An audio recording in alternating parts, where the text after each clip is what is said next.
ubundi wa muntu tuzi ko yahambiriwe cyane n'amatwara ya Satani niwe tuba twicaza imbere habanza, niwe tuba twicaza imbere tubone gushira hafi tukamuprotokola ku rwego ubwenge n'ibitekerezo bimwemeza ngo bamwakiriye.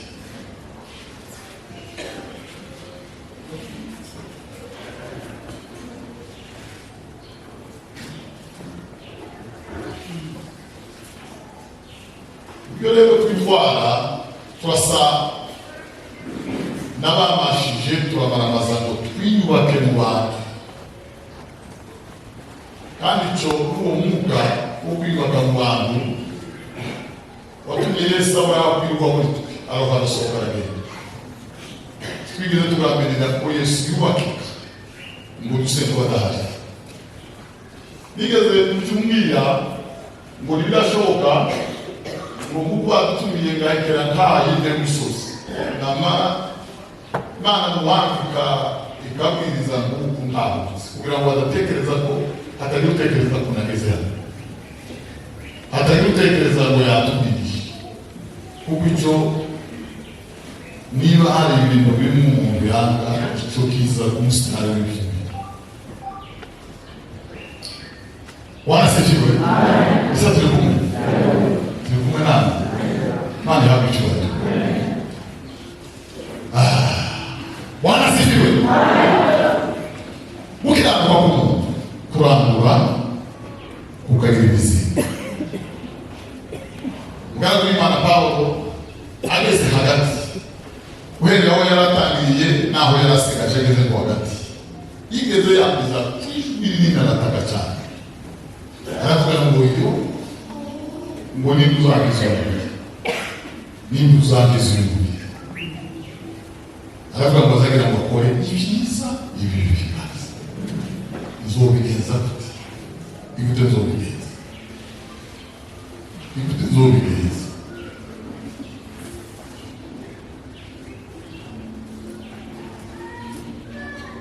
Yesu yadusigiye umurimo umwe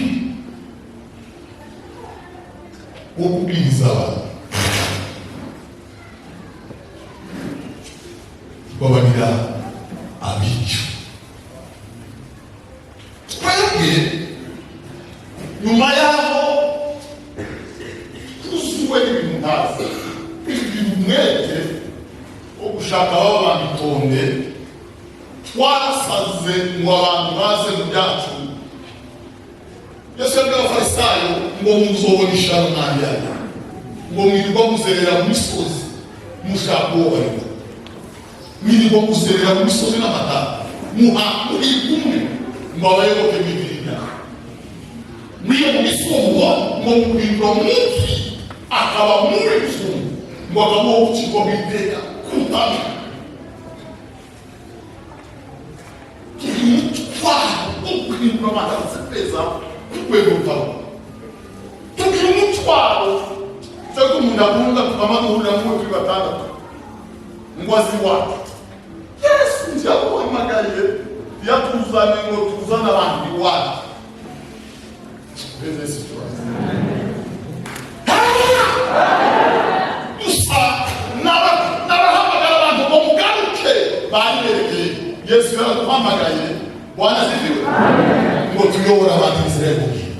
Bantu naje nereke biriya musange Yesu, twebwe twakubwira ngo timuhure mu biriya nimuze hano muri ADP, timuhure nimwerekere hano.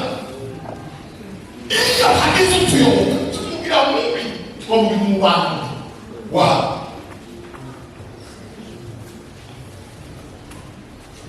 Cyo gutuma n'ikirato tubwira mu makanisa ari n'inyuma twaraje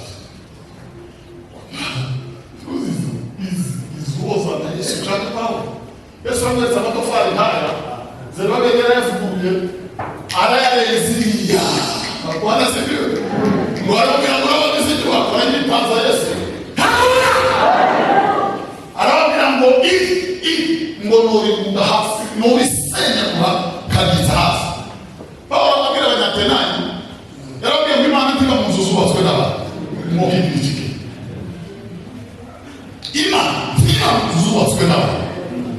Nubwo tubusaga nubwo notema amaboko bakayaremesha ku isoko ubwoko bw'ibihumbi 8 nubwo nosohora amara bakayagira ku duta ngo twubake ikanisa twitwa twubaka Imana nahaguka muri sane wacu Imana bezesije.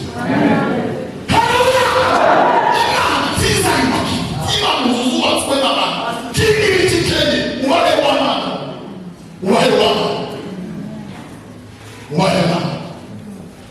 icyo gituma kubera imyanda myinshi tuza twiyora tugeza ngo twageze mu rusengero. Bwana sibiri umuntu wese uzi utomboka akamaceceka abanyabitaro bakaba beza utambutse akavuga yoroheje uzi uvuga cyane akavuga bukeya twavuga ngo zamurije ukwazi ngo ari imbere y'Imana niyo myitwarire y'imyanda niyo myitwarire y'abapagani.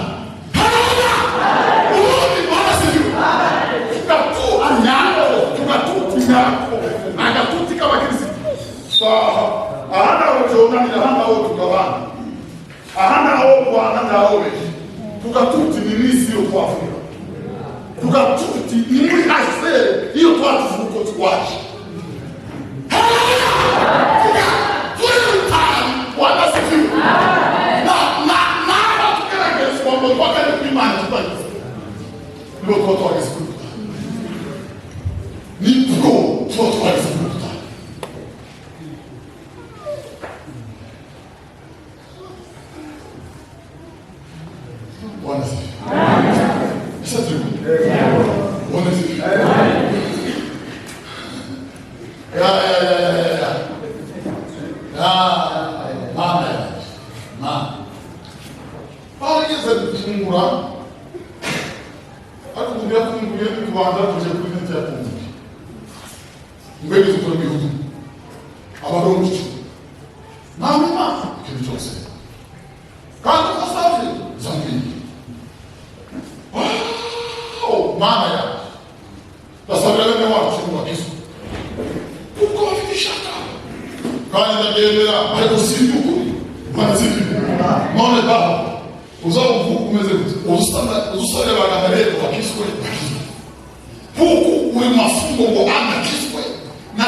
tukazuremera kuboha shampinye tibirimo tukazuremera kuboha imbere y'ayambere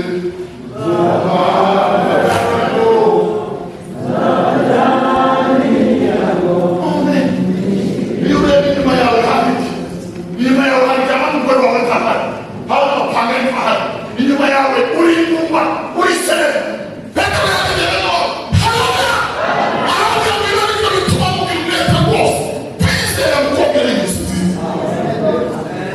wanasema kogereza wapi wanasema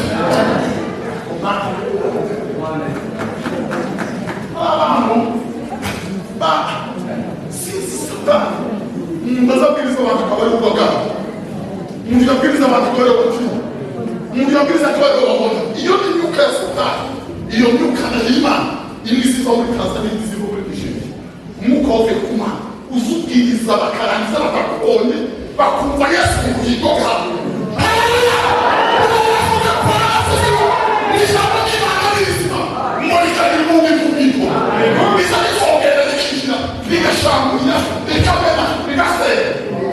mugabo witwa Frederic urinze ibitabo mukongereza yavuze watangariza bizerana muri aho bahagaze umuntu wese ufata Bibiliya ngo azavuga atari umunwa ngo azavuga shitana ngo amenye neza ko afite ijambo ryuzuye ry'Imana isumba mu kuboko kwe.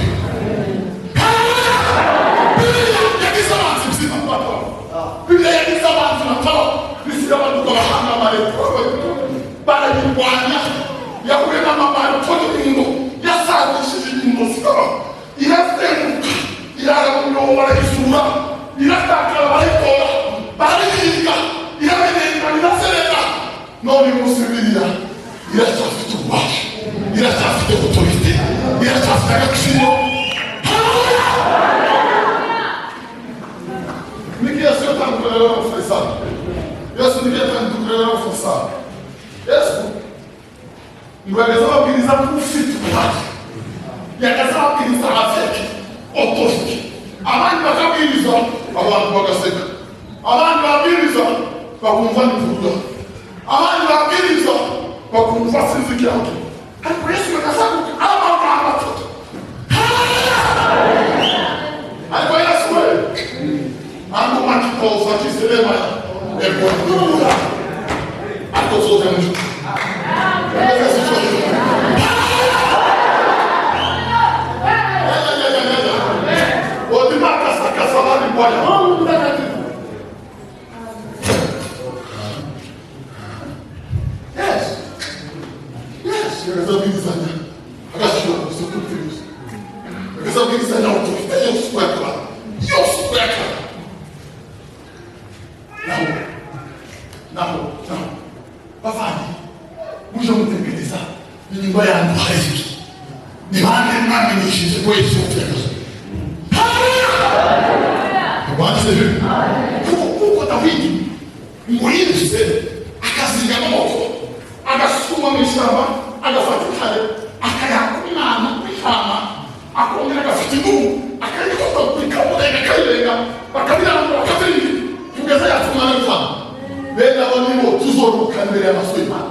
kandi benshi bashaka kubitsa ibya Yesu harimo twobibwiriza kubera ko bamaze kumwanuka hagati ya kora Yesu kabisa agakaba kabatabisibi akabishaka ntabwo agahamagara kuri agakomanga ndashimira kubera ko n'ishami ryamaze kubanduka Yesu yaravuze ngo umunyuka nguzongera haleluya Yesu cyahiro bakiti Yesu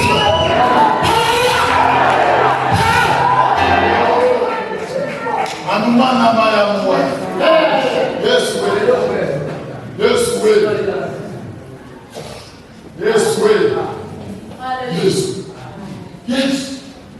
Yesu but yes mutuma kwisa Yesu umuntu azakivuga umuntu akavuga kosa umuntu akavuga Yesu abantu bakamutahana akabiyemeza akabitsindagiramo ariko biragatsindwa buri gihe tuzo tubabwira Yesu mutahane Yesu ese turikumva Bwana sifiwe tugira system ino iniwani kugira habera ngo abantu bavugisha umwaka baza mukeka abandi bavuga umwaka abandi ya umwuka wa Farisayo umwuka wa Satani umwuka wa kuzimu kwa Satani Yesu mubariza mushinja ngo niki gituma uri inshuti yabakoresha ariko n'abasambani n'abakoga uzawukore kuma Yesu Biblia kumaza ngo yari ndogo y'inyawo ngo yere tabishije umugombo bikora bitwa ngo yitubitse ku ruhombo rw'intambwe kusanga imitwaro yose Yesu maramina Yesu arayikorera Bwana sifiwe Yes Bwana sifiwe Msabano Mungu mmoja mtabuka mojewe mmoja mtabuka mojewe mwe Yesu naza sinzi mzoko Yes Mfarisayo kule shako mwe kumye bipawasi Mfarisayo maza kuke takalia ni hapa kila watu watuti washike mambo kwa mwe kushimia ko ameza kuyu mshurani mnyasi ikili uzikoza nina mafungo karibu chini itaka nzani ikole niliwasoda wafaka zilifupaga ikili itachungwa kisi noni mana ikili kisikayendeki amen Bwana sifiwe mukoresha kwa bariki vike zale kakuta ngoyala gato kusomea ngoyala kutuka tusalifu alafu kama Bwana sifiwe ngojijani kuje kongera hela ngojina kuje kufukiza na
wakamga watu w'Imana we kurwanya n'Imana gute utazowesa watu amategeko y'Imana tukavuga ngo kumbuka siku ya Sabato na ufanye nini none kile kitu pale kisabato wale kulele pesa wapi wala siku ayabra mwana ni bwana Biblia na asumi Deus nos explica isso Segunda ya agora que grava você capa sempre que estudas um olho tomar um amendoim um exercício